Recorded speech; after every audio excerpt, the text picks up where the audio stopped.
आपकी अदालतमध्ये AIMIMचे चीफ असदुद्दीन ओवैसींवर आरोप आहे की हे आपला प्रामाणिकपणा सिद्ध करण्यात गुंतले आहेत. ओवैसी साहेब, हा माझा आरोप नाहीये, हा पाकिस्तानचा आरोप आहे. पाकिस्तानच्या मीडियामध्ये पाकिस्तानचे शासक असं म्हणतायत की ओवैसी साहेबांना हिंदुस्थानच्या प्रती, भारताच्या प्रती आपली देशभक्ती सिद्ध करायची आहे, आपली लॉयल्टी प्रूव्ह करायची आहे. त्यामुळे हे इतकं वाढवून चाढवून पाकिस्तानच्या विरुद्ध बोलतात. कुठल्या तरी शायरने छान म्हटलं आहे, दिल से निकलेगी ना मरकर भी वतन की उल्फत, मेरी मिट्टी से भी खुशबू वफा आएगी.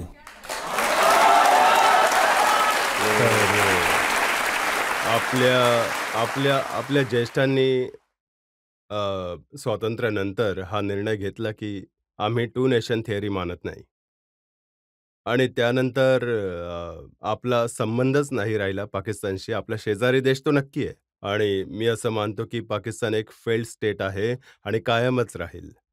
भारताला कायमच धोका पाकिस्तानच्या डीप स्टेट मिलिटरी आणि टेररिस्ट ग्रुपकडनं राहील, आणि म्हणूनच या सगळ्या गोष्टींना कव्हरअप करण्यासाठी पाकिस्तान अनावश्यक पद्धतीने इस्लामची मदत घेतो, जे अत्यंत चुकीचं आहे. ओवैसी साहेब ते कोट करतात कायदे आजम जिन्नाला, जे मुसलमान हिंदुस्थानमध्ये राहतील त्यांना त्यांचा प्रामाणिकपणा पूर्ण आयुष्य प्रूव्ह करावी लागेल, त्यांना कायम पाकिस्तानची शत्रुत्वाची भावना पसरवत राहावी लागेल. मिस्टर जिन्ना यांचं असं कुठलं स्टेटमेंट नाहीये, तर यांनी हे इन्व्हेंट केलंय की ही वेगळी गोष्ट आहे. पाकिस्तानचे स्वतः एक खूप मोठे शायर होते, हबीब जालिब. ते पाकिस्तान बद्दल म्हणाले आहेत की मोहब्बत गोलियों से बो रहे हैं, मोहब्बत गोलियों से बो रहे हैं, वतन का चेहरा खून से धो रहे हैं, गुमान तुमको के रास्ता कट रहा है, यकीन मुझको के मंजिल खो रहे हैं. तर हे हबीब जालिबने पाकिस्तान बद्दल म्हटलं होतं, जे आज सुद्धा खरं आहे. प्रॉब्लेम हा आहे माझ्याशी, पाकिस्तानकडून असं म्हटलं जातं की मी मुसलमान नाहीये, आणि इथे आपल्या देशामध्ये जे संघ परिवारचे टीका करतात की हे योग्य इंडियन नाहीयेत, तर मी कुठे कुठे जाऊन सर्टिफिकेट घेऊ? तर त्यामुळे मला याची काळजी नाहीये. आम्ही नाही, ते म्हणतात की तुम्ही मुसलमान आहात, इस्लामला मानणारे आहात, परंतु तुम्ही इस्लामी देशाच्या विरुद्ध आवाज उठवला. इस्लामिक देश नाहीच आहे तो. तुम्ही 75,000 बंगालींना मारलं, 75,000 पाकिस्तानमध्ये ते सगळे मुसलमान होते. आज सुद्धा तुम्ही मारत आहात, तुम्ही शियांना मारत आहात तिथे. तर आणि कसं तुम्ही म्हणता की इस्लाम भारतामध्ये 240 मिलियन मुसलमान राहतात, पाकिस्तानपेक्षा जास्त राहतात. तर हे कंपॅरिझन करणं, आमच्याकडे मुसलमान आहेत तर मग इंडोनेशियामध्ये काय आहे? इंडोनेशियामध्ये त्यांच्यापेक्षा जास्त आहेत. तर पाकिस्तान आपल्या अपयशाला लपवण्यासाठी, आणि रजतजी, पाकिस्तानची जी मिलिटरी आहे ना, जगामध्ये अशी कुठलीच मिलिटरी नाहीये जी रिअल इस्टेटचं काम धंदा सुद्धा करतात, हॉटेलचा धंदाही करतात, बिझनेस करत असतील ते लोक. तर त्या सगळ्या गोष्टींना कव्हर करण्यासाठी इस्लामचा एक पण हे बघा, गोंधळ घालतात ते मिलिटरीचे लोक. चीफ असीम मुनीर साहेब तर हे म्हणाले की 2च राज्य व्यवस्था कलमाच्या आधारावर बनल्या आहेत, एक मदिना आणि 1300 वर्षांनंतर पाकिस्तान. तर हे सगळं जर तुम्ही कुठल्याही मुसलमानाला विचाराल की त्यावेळच्या मदिनेला जेव्हा रसूला इसल्लम होते, त्यांना यांच्याशी कंपेअर करणे, म्हणतील वेडे झालेत का? हा तर अपमान आहे. असीम मुनीरच्या बद्दल एक शायरने चांगलं म्हटलं होतं कि मासूमों की गर्दन पे खंजर रख कर कातिल अब खुद को मुजाहिद कहता है.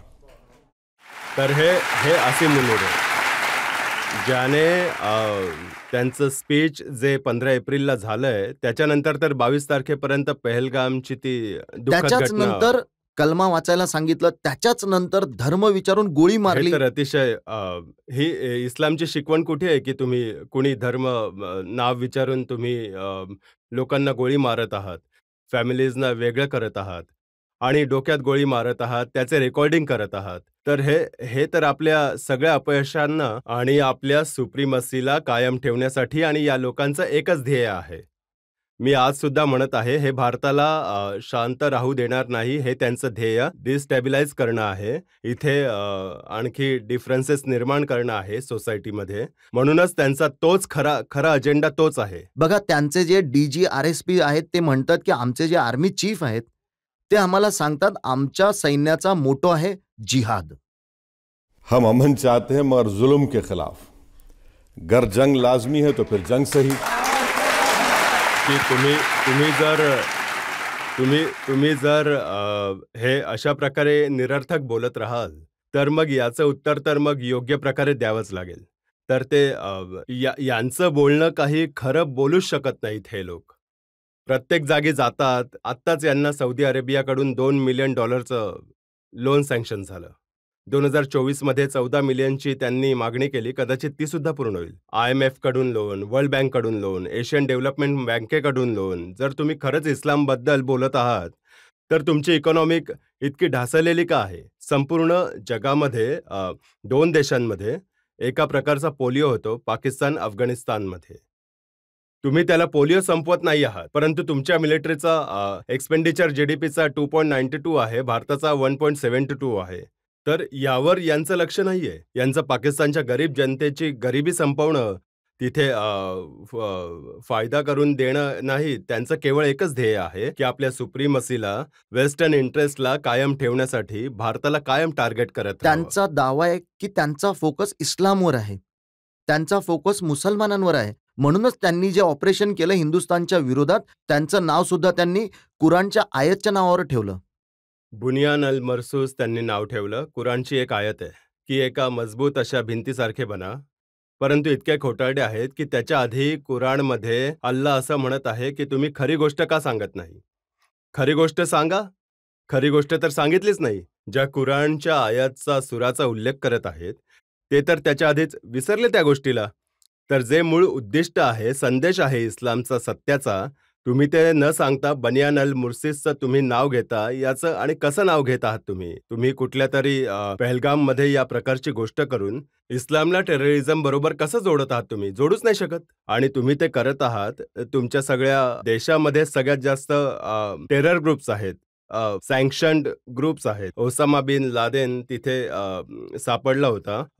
जितके युनायटेड नेशन्सचे प्रोस्क्राईब टेररिस्ट तिथे आहेत. उलट असीम मुनीरला जी त्यांची मेजवानी झाली होती, त्यांना मोठी पोस्ट मिळाल्यानंतर एक बाजूला फोटो आहे. युनायटेड नेशनचा एक प्रोस्क्राईब टेररिस्ट आहे. आपण 9 जागी मारतो सैन्याच्या हेडक्वार्टर्सवर. तिथे जो नवाजे जनाजा वाचतो तो टेररिस्ट आहे युनायटेड अमेरिकेच्या लिस्टमध्ये. तर कसल्या तुम्ही इस्लामच्या गोष्टी पण ते तर करता? म्हणतायत की तुम्ही टेररिस्टच्या अड्ड्यांवर नाही मारलं, मदरसे आणि मशिदींना उद्ध्वस्त केलं. नाही, जे 9 जागा होत्या युनायटेड नेशन्सच्या प्रिस्क्राईब लिस्ट ऑर्गनायझेशनचे जे हेड ऑफिस होते त्यावर हल्ला झाला. ना मिलिटरीला मारलं पाकिस्तानच्या, ना सिव्हिलियन च्या जागांवरती कॅज्युअलिटी झाली. तर ज्या जागेवरून आपल्याला धोका होत आहे, जिथून हल्ले होत आहेत, तर ते तर आवश्यक आहे. त्यांचा दावा हा आहे की आम्ही तर इस्लामला डिफेंड करण्यासाठी लढत आहोत.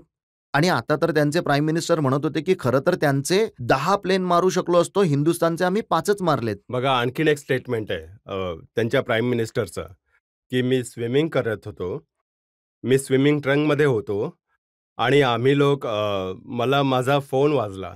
माहिती झालं की भारताने आधीच अटॅक केला आमच्यावर. तर मला एका इंटरनॅशनल जर्नलिस्टने विचारलं हे कसं झालं. म्हटलं आमच्याकडे नमाजे अर्धा तास आधी होतं, आधीच आम्ही अल्लाहू अकबर म्हणून करून टाकलं. तर यांचं हे सगळं ज्या 9 एअरबेसेसवर हल्ले आपण अटॅक केला, जर आपण ठरवलं असतं तर मला विश्वास आहे की जज साहेब तुम्ही सहमत असाल की आपण त्या सगळ्या एअरबेसेसना उद्ध्वस्त केलं असतं. फक्त आपण रनवेलाच निशाणा बनवला आणि निशाणा बनवून आपण म्हणालो की बाबांनो हा ट्रेलर आहे, सांभाळून राहा. तर ते केलं. मी असं समजतो की आपण खूप चांगल्या योग्य प्रकारे त्यांना उत्तर दिलं आणि त्यांना एक संदेश मिळाला आणि त्याच नंतर याचमुळे त्यांच्या DGMOला आपल्या DGMOशी बोलावं लागलं. हो, पब्लिकमधून आपण प्रश्न घेऊ शकतो 1-2. माझा प्रश्न तुमच्यासाठी हा आहे की पाकिस्तान असं दाखवतंय की त्यांनी युद्ध जिंकलंय, टँकवर चढून घोषणा देत आहेत. अशा लोकांबद्दल तुमचं काय म्हणणं आहे? हे जगातील सगळ्यात मोठे खोटारडे आहेत. खोट्या गोष्टी करण्याची यांची सवय आहे आणि करत राहतील. तर आसिम मुनीरने आपल्याच देशाच्या प्राईम मिनिस्टरना एक छायाचित्र बनवून दिलं आणि त्या छायाचित्रामध्ये असं होतं की आपण जिंकलो. ते छायाचित्र सुद्धा खोटं होतं. ते चायनामधील कुठल्या तरी आर्मीच्या एक्सरसाइजची मीटिंग होती. तर जे आपल्या पेंटिंगला देखील सत्य नाही दाखवू शकत, स्वतः त्यांचा प्राईम मिनिस्टर सांगतो मी स्विमिंग करत होतो आणि मला समजलं. 9 एअरबेसवर इंडियाने आपल्या ब्रह्मोस मिसाईलने त्यांना एक सडेतोड उत्तर दिलं. तर पाकिस्तान सुरुवातीपासूनच हेच म्हणत आहे. तर उर्दूमध्ये एक म्हण आहे, गिरे तो गिरे टांग मेरे ऊपर. हे तसंच आहे. तिथं पाहिलं मी जे पाकिस्तानचे पंतप्रधान आहेत ते एका टँकवर चढून बोलत होते. त्या टँकला त्यांनी गवताने वगैरे झाकलं होतं दाखवण्यासाठी जसं काही कॉम्बॅट बॅटल आहे. तिथे टँक चाललाच नाही ना. टँक चाललाच नाही. तुम्ही केवळ शेपटीवर हल्ला केला. शेपटीमध्ये सिव्हिलियन मारले गेले आणि शेपटीमध्ये एक मस्जिदचे इमाम मारले गेले. तेव्हा इस्लाम कुठे गेला होता? ते ट्विन लहान मुलं मारली गेली. ते मुसलमान होते, अनेक मुसलमान होते. तेव्हा इस्लाम कुठे गेला तुमचा?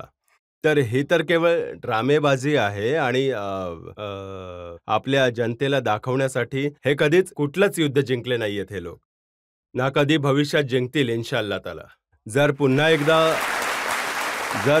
जर पुन्हा हिंमत करतील तर मला वाटतं की मग तो खूप खूप महाग पडेल त्यांच्यासाठी.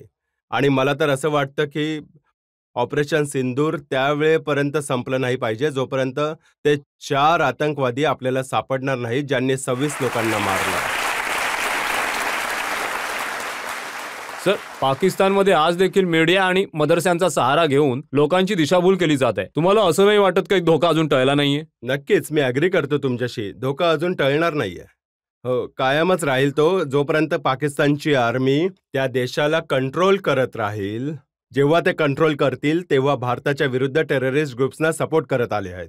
तो धोका राहीलच. आम्हाला सतर्क राहण्याची गरज आहे आणि नेहमी त्यांचे जे वाईट प्लॅनिंग आहेत किंवा त्यांची जी नियत आहे त्यांना आपण सफल होऊ देता कामा नये. एक प्रश्न असा आहे की तुम्ही भारत माता की जय म्हणायला तुम्हाला त्रास का होतो? हे बघा, याला जर निष्ठेशी जोडण्याचा प्रयत्न जर तुम्ही करत आहात तर ही खूप मोठी चूक करत आहात. मी जय हिंद बोलत आहे. यामध्ये त्रास का व्हायला हवा कोणाला? मी हिंदुस्तान जिंदाबादच्या घोषणा देतो, भारत जिंदाबादच्या घोषणा देतो. तर यामध्ये हा माझा राईट आहे. माझं म्हणणं आहे की भारतामध्ये डेमोक्रेसी आहे आणि फ्रीडम ऑफ स्पीच आपला फंडामेंटल राईट आहे. तुम्ही तुमच्या घोषणा तुम्ही द्या, आम्ही आमच्या घोषणा देऊ. तर हेच तर भारताचं सौंदर्य आहे.